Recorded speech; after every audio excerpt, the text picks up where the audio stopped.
Welcome to TV5 business lunch. నా పేరు ప్రణీత్. ఇక ఈరోజు మార్కెట్లు ఫ్లాట్ గా ప్రారంభమయ్యాయి, కానీ ప్రస్తుతం అయితే నష్టాల్లో ట్రేడ్ అవుతున్నాయి. ఒక దశలో స్వల్ప లాభాల్లోకి వెళ్ళినా కూడా అక్కడి నుంచి ప్రస్తుతం భారీగా మార్కెట్లు నష్టపోతున్నాయి. సెన్సెక్స్ ఆల్మోస్ట్ 100 పాయింట్ల పైన, నిఫ్టీ 35 పాయింట్ల దాకా నష్టపోతోంది. ఒక దశలో సెన్సెక్స్ 20,000 కిందికి, అలాగే నిఫ్టీ 6,000 కిందికి వెళ్లి ట్రేడ్ అయ్యాయి. ప్రస్తుతం స్వల్పంగా వాటిపైన ట్రేడ్ అవుతున్నాయి.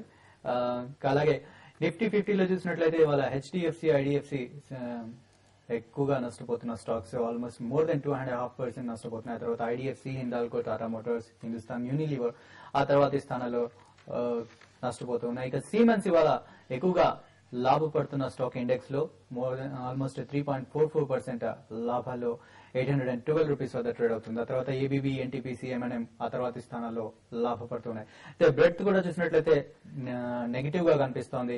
500 స్టాక్స్ అడ్వాన్స్ లో ఉండగా 840 స్టాక్స్ డిక్లైన్స్ లో కనబడుతూ ఉన్నాయి. ఇక సెక్టర్ వైజ్ గా చూసినట్లయితే కూడా మోస్ట్ ఆఫ్ ది సెక్టర్స్ ఇవాళ నష్టాల్లో కనబడుతున్నాయి. ఓన్లీ పవర్ అండ్ సిజీ సెక్టర్స్ మాత్రమే, కన్స్యూమర్ గుడ్స్ సెక్టర్స్ మాత్రమే లాభాల్లో కనబడుతున్నాయి. మిగతా అన్ని సెక్టర్స్ కూడా నష్టపోతూ ఉన్నాయి. ఎఫ్ఎంసీజీ టాప్ లూజర్ గా ఉంది, 0.8% నష్టపోతుంది. తర్వాత ఆయిల్ అండ్ గ్యాస్ 0.7% ఆ తర్వాత స్థానాల్లో నష్టపోతూ ఉన్నాయి. సెన్సెక్స్ ఇండెక్స్ కంటే కూడా mid cap, small cap index లు తక్కువగా నష్టపోతున్నాయని చెప్పుకోవచ్చు. ఇక ఇవాటి మార్కెట్ల గురించి విశ్లేషించడానికి, అలాగే కాల్స్ కి సమాధానాలు ఇవ్వడానికి అనలిస్టులు ప్రస్తుతం మనతో పాటు కుటుంబరావు గారు, శేషు గారు స్టూడియోలో ఉన్నారు. వెరీ గుడ్ ఆఫ్టర్నూన్ అండి. కుటుంబరావు గారు, ఇవాళ మార్కెట్ నష్టపోతూ ఉంది, అంటే దీన్ని ఏమనుకోవచ్చు? ప్రాఫిట్ బుకింగ్ అంటారా, లేకపోతే ఇంకేనా? క్లియర్ గా negative global cues, but more than negative global cues కంటే కూడా మన డొమెస్టిక్ ఫ్యాక్టర్స్ అండి. వాళ్ళ అయోధ్య వర్డిక్ట్ ఉంది. అయితే మార్నింగ్ ఆర్గ్యుమెంట్స్ అయిన తర్వాత సుప్రీంకోర్టు ఇప్పుడు 2 o'clock కి పోస్ట్ చేసింది అనమాట ఫర్ ఆర్డర్స్. దాని ఇంపాక్ట్ ఫాలోఅవుట్ ఎట్లా ఉంటుంది అనేది కొంచెం ఫియర్స్ ఉన్నాయన్నమాట. And more over huge open interest over hang ఉంది. కాబట్టి డెఫినెట్లీ రోల్ ఓవర్స్ ఏవైతే చేస్తున్నారో కాస్త సబ్డ్యూడ్ గానే చేస్తున్నారు అనమాట బికాస్ ఆఫ్ దిస్ జడ్జిమెంట్. ఇది మెయిన్లీ బికాస్ వాళ్ళ వీక్నెస్ ల్యాక్ ఆఫ్ బయర్స్ అనమాట. వాల్యూమ్స్ చాలా రిమార్కబుల్లీ తగ్గినాయి మార్నింగ్ అనమాట. Compare to last week average volumes చూస్తే 1,42,000 crores పర్ డే ఉండింది. అది ఇవాళ మాత్రం చాలా సబ్డ్యూడ్ గా ఉంది. ఇన్ఫాక్ట్ బేర్లీ 1 lakh క్రాస్ అవ్వచ్చు అని చెప్పేసి అనుకుంటున్నాం, డిస్పైట్ రోల్ ఓవర్స్ ఎడిషన్ చేసుకున్నా కూడా అనమాట. At the best end of the day కి 1,20,000 crores రీచ్ అవుతుందేమో అని చెప్పేసి ఎక్స్పెక్టేషన్స్ ఉంది. జనరల్లీ ల్యాక్ ఆఫ్ బయింగ్ తో ఎప్పుడైతే వస్తుందో స్టాక్స్ ఏంటంటే ఇండివిజువల్ స్టాక్స్ కొన్ని స్లైడ్ అయిపోతూ ఉంటాయి అనమాట, ఎందుకంటే డెప్త్ లేని స్టాక్స్. కాబట్టి మేజర్ వీక్నెస్ అంటూ అయితే అనుకోకూడదు. బట్ డెఫినెట్లీ ఈ కరెక్షన్ వల్ల 6,000 కింద నిఫ్టీ ట్రేడ్ అవుతూ ఉంటే కనుక 5960 వరకు కూడా స్లైడ్ అయ్యే పాసిబిలిటీ ఉంది. 5960 కూడా కట్ అయితే కనుక ఆల్ ది వే 5920 దగ్గరే మేజర్ సపోర్ట్ ఉంది. బట్ టిల్ దెన్ మాత్రం డెఫినెట్లీ నేను అనుకోవటం stock at current levels positions ఇంకా హోల్డ్ చేయొచ్చు అని చెప్పేసి అని అంటాను. ఓకే, శశి గారు, టెక్నికల్ గా మార్కెట్స్ ఎలా ఉన్నాయి? ప్రస్తుతం సెన్సెక్స్, నిఫ్టీ 20,000, 6,000 కిందికి వెళ్ళి మళ్ళీ పైకి వచ్చాయి. సో మళ్ళీ ఎలా ఉంటుందంట? సో ఒకటే మార్కెట్ లో అయితే ఈ రోజు కొంత టెక్నికల్ గా పరంగా చెప్పాలంటే మాత్రం మార్కెట్లు కొంత వీక్, అంటే 6050 ఆ లెవెల్స్ ఎప్పుడైతే కట్ అయ్యాయో అది అప్పటి నుంచి మార్కెట్లు వీక్ గా ఉన్నాయి. అయితే నిఫ్టీ ఫీచర్స్ అనేది బాగా ప్రీమియం చూపిస్తుంది. ఈవెన్ ఇప్పుడు మార్కెట్ పడుతున్నా కూడా నిఫ్టీ ఫీచర్స్ ఇంకా ప్రీమియం ఉంది. అదొకటి కొంచెం గమనించాలి. ఇంకా మోర్ షార్ట్స్ అనేది స్టాక్ ఫీచర్స్ లో కన్నా ఇండెక్స్ ఫీచర్ లో ఎక్కువ షార్ట్స్ ఉన్నట్టు కనపడుతుంది. ఒకవేళ ఈ షార్ట్స్ ఒకసారి కవర్ అయ్యి మళ్ళీ మార్కెట్ లో షార్ట్ గా లేకపోతే మాత్రం మార్కెట్ లో కొంత పడడానికి అవకాశం ఉంది. ఏదైనా అంటే గ్లోబల్ క్యూస్ అనేది బాగా నెగిటివ్ ఉండడం వల్ల మనకి ఈ రోజు మార్కెట్ బాగా ఈ విధంగా పడడం జరిగింది. దీంతో పాటు మనకి డొమెస్టిక్ గా చూస్తే అయోధ్య ఇష్యూ ఉంది, దానికి 2 o'clock పోస్ట్ పోన్ చేశారు. కాబట్టి ఇవన్నీ ఉన్నాయి. కాబట్టి ఇప్పుడున్న పరిస్థితుల్లో ఎవరు కూడా ఫ్రెష్ లాంగ్ పొజిషన్స్ కూడా మార్కెట్ లో తీసుకోవటం లేదు. అన్వైండింగ్ ఉండడం వల్ల కూడా మార్కెట్ లో హై లెవెల్ బాగా సెల్లింగ్ ప్రైస్ వస్తుంది. దాదాపు ఆల్మోస్ట్ అన్ని స్టాక్స్ కూడా కొంత వీక్ గా హై లెవెల్ లో సెల్లింగ్ కనపడుతుంది. మార్నింగ్ సెషన్ లో కొంత మిడ్ క్యాప్ స్టాక్స్ లో కొంత ఫ్రెష్ బయింగ్ కనపడింది, స్పెక్యులేటివ్ బయింగ్ కనపడింది. అయినా కూడా అది సెకండ్ హాఫ్ లోకి వచ్చేటప్పుడు కొంత వీక్ అయింది. ఇప్పటికీ చూసుకుంటే మన ఇండెక్స్ కన్నా చూసుకుంటే మిడ్ క్యాప్ ఇండెక్స్ కొంచెం బెటర్ గా పర్ఫార్మ్ చేస్తుంది. ఏదైనా కూడా ఒకవేళ మార్కెట్ లో ఒకవేళ 6,000 పైన క్యాష్ నిఫ్టీ 6,000 పైన సస్టైన్ అయితే మార్కెట్ లో మళ్ళీ రీబౌండ్ కావడానికి అవకాశం ఉంది. ఒకవేళ 6,000 బిలో కంటిన్యూగా ట్రేడ్ అయితే మాత్రం మళ్ళీ మార్కెట్లు 5950 దగ్గర చాలా స్ట్రాంగ్ సపోర్ట్ ఉంది. మనకి లాస్ట్ టైం కూడా చూసాము, 2 times 3 times అక్కడ నుంచి మార్కెట్ పెరగడం జరిగింది. కాబట్టి 5950 షార్ట్ టర్మ్ ట్రెండ్ డిసైడ్ చేసే టెక్నికల్ సపోర్ట్ అని చెప్పొచ్చు అండి. ఓకే, మధ్యాహ్నం ప్రారంభమైన యూరోపియన్ మార్కెట్లు కూడా నెగిటివ్ గానే ట్రేడ్ అవుతున్నాయి. క్యాక్, డక్స్, ఫుట్సీ అన్ని కూడా అన్ని ఇండెక్స్ కూడా ప్రస్తుతం నష్టాల్లోనే ట్రేడ్ అవుతున్నాయి. కాబట్టి మన ఫస్ట్ కాలర్ రెడీగా ఉన్నారు. కోదాడ్ నుంచి రఘు చారి గారు కాల్ చేస్తున్నారు. Hello. Sir sir good afternoon sir. Good afternoon అండి, చెప్పండి. గుడ్ ఆఫ్టర్నూన్ గారికి శివ గారు good afternoon sir. Good afternoon అండి. Good afternoon. సార్ నేను అక్టోబర్ ఫ్యూచర్ రిలయన్స్ తీసుకున్నాను, రిలయన్స్ కమ్యూనికేషన్ తీసుకున్నాను సార్.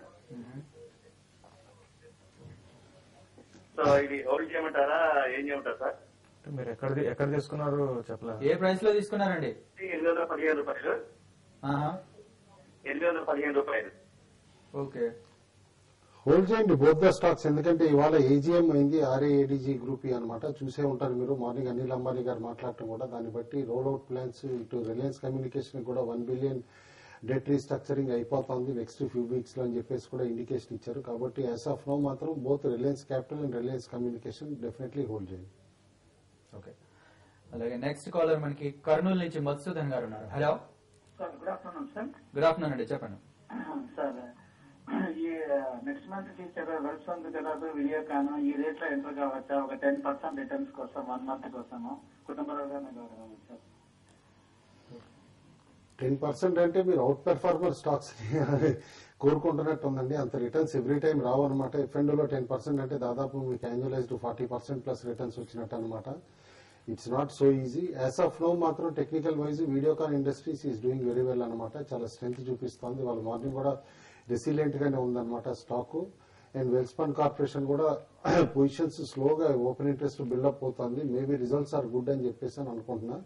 సెప్టెంబర్ రిజల్ట్స్ వస్తాయి కాబట్టి బోత్ ద స్టాక్స్ కూడా ఇన్ అక్టోబర్ కాస్త కాషియస్ గానే ఉండండి. కానీ as of now technically both are good buys అని. నెక్స్ట్ నెల్లూరు నుంచి గౌస్ అహ్మద్ గారు ఉన్నారు. Hello hello sir. చెప్పండి. సార్ నేను యూనియన్ బ్యాంక్ తీసుకున్నాను నెల్లూరు నుంచి. అదే సార్, పెట్టమంటారా? తీసుకోవాలనుకుంటున్నారు యూనియన్ బ్యాంక్? తీసుకున్నాను సార్. 200 షేర్స్ ఉన్నాయి నా దగ్గర. ఏ ప్రైస్ లో అండి? సార్ నేను 376.75 తీసుకున్నాను సార్. ఓకే. యూనియన్ బ్యాంక్ అయితే మీరు హోల్డ్ చేయమని సజెస్ట్ చేస్తానండి. ఇంకోటి మీరు లాంగ్ టర్మ్ ఇన్వెస్టర్ అని అనుకుంటున్నాను కాబట్టి స్టాక్ అయితే హోల్డ్ చేయండి. రీసెంట్ గా ఈ స్టాక్ బాగా పెరగడం జరిగింది, అయినా కూడా ఈ స్టాక్ లో కొంత స్ట్రెంత్ అనేది కనపడుతుంది. ఇంకా అయితే ఇప్పుడు ఇమీడియట్ అయితే మార్కెట్ లో కొంత వీక్ గా ఉండడానికి 1-2 రోజుల కోసం వీక్ గా ఉండడానికి అవకాశం ఉంది. అయితే మీరు లాంగ్ టర్మ్ అంటున్నారు కాబట్టి డెఫినెట్ గా స్టాక్ ని హోల్డ్ చేయండి. ఇది ఇక్కడ నుంచి మీకు 450-460 లెవెల్స్ వరకు వెళ్లే అవకాశం ఉంది నెక్స్ట్ 2 to 3 months లో. మీరు అక్కడ ఒకసారి ప్రాఫిట్ బుక్ చేసుకోండి. కాదంటే మాత్రం ఒక 6 months కానీ వెయిట్ చేస్తే ఒక 500 లెవెల్స్ కూడా వెళ్లే అవకాశం ఉంది. కాబట్టి ఒక 6 to 8 months మీరు టార్గెట్ పెట్టుకొని హోల్డ్ చేయండి. నెక్స్ట్ అనంతపూర్ నుంచి కళావతి గారు కాల్ చేస్తున్నారు. హలో హలో, కళావతి గారు, చెప్పండి. Sir good afternoon all of you. Good afternoon అండి, చెప్పండి. సార్, శేషు గారు, కుటుంబరావు సార్, నేను హిందూపూర్కి వచ్చాను, మిమ్మల్ని చూసాను. ఐఎమ్ వెరీ వెరీ హ్యాపీ అనమాట. యాక్చువల్లీ ఇన్ఫాక్ట్ నేను మీతో మాట్లాడాలి అనుకున్నాను కానీ నాకు భయం వేసి మాట్లాడలేదు. Otherwise I want to talk with you sir. Anyhow I have got the opportunity to say hi to you now. The thing is central bank కొన్నారనమాట. Up to which price I can hold it? Central bank both fundamentally and technically కూడా బాగుందండి. Actual గా return on equity చూస్తే కనుక PSU banks లో, smaller banks లో highest central బ్యాంకే ఉంది. కాబట్టి fundamentals wise same growth and same return on equity కనుక కంటిన్యూ అయితే నెక్స్ట్ 3-4 quarters కూడా stock should definitely cross 300 levels కూడా విత్ ఇన్ నెక్స్ట్ 3 quarters అనమాట. యాజ్ ఆఫ్ నో హోల్డ్ చేయండి స్టాక్. రైట్ స్టాకే కొన్నారు, hold on to the stock. Okay, ప్రస్తుతం సెన్సెక్స్ 90 పాయింట్లు, Nifty almost 30 పాయింట్లు నష్టంతో ట్రేడ్ అవుతున్నాయి. రెండు కూడా 20,000, 6,000 పాయింట్లు పైనే ట్రేడ్ అవుతున్నాయి ప్రస్తుతానికి. ఇప్పుడు షార్ట్ బ్రేక్ తీసుకుందాం. బ్రేక్ తర్వాత మరిన్ని కాల్స్ చూద్దాం.